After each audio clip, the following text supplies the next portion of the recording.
Success தானே? Treat போ. என்ன நடந்தது? நான் தான் வீணா கற்பனை எல்லாம் வளர்த்துக்கிட்டேன்.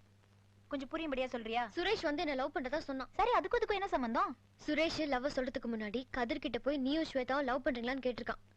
அதுக்கு கதிர் அதெல்லாம் இல்ல, வெறும் ஃப்ரெண்ட்ஷிப் தான்ட்டார். ஏய், இதுக்கு தான் ஃபீல் பண்றியா? ஒரு தேர்ட் பர்சன் முன்னாடி யாராவது இப்படி பள்ளிச்சுன்னு கேட்டா இல்லன்னு தான் பதில் சொல்லுவாங்க. அதுவும் இல்லாம சுரேஷ் உங்க ஃபேமிலி ஃப்ரெண்ட். அதனால தான் கதிர் எப்படி பதில் சொல்லிருக்கணும். நீ போய் தைரியமா கதிர் கிட்ட சொல்லுடா. இல்லடி, எனக்கு கஷ்டமா இருக்கு. இப்படி ஃபீல் பண்ணிட்டே இருந்தா வேலைக்கே ஆகாதுமா. நாளைக்கு நானும் உன் கூட வரேன், ஒரு முடிவெடுப்போம். ஓகே? கூல்டா.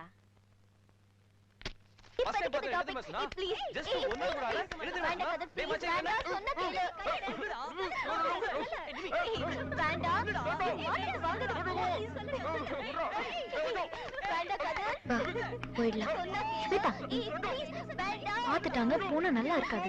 கூப்பிடுறாங்கல்ல.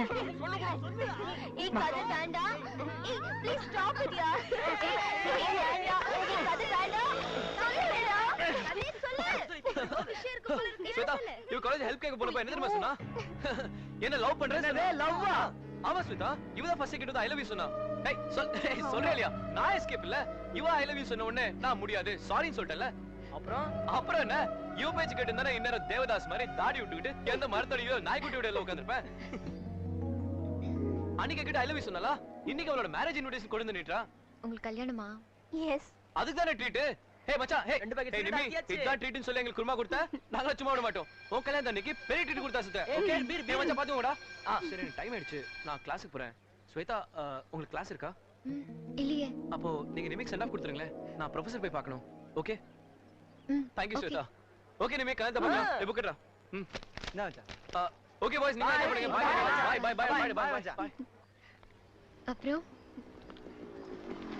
நம்ம கேஷுவலா சிரிச்சு பேசினாலும் சும்மா ஒரு ஹாய் சொன்னா கூட அடுத்த நாளே லவ் லெட்டர் கொடுக்குற பசங்க மதியில நிஜமாவே கதிர் ஒரு ஜென்டில்மேன் தெரியுமா?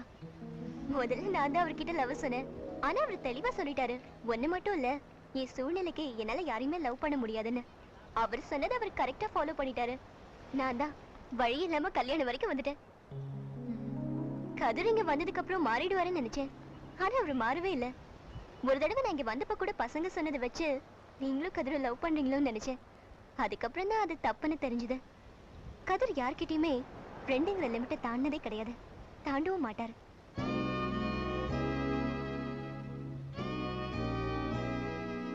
ஆனா ஒரு விஷயம் மட்டும் எனக்கு உறுத்தலா இருக்கு.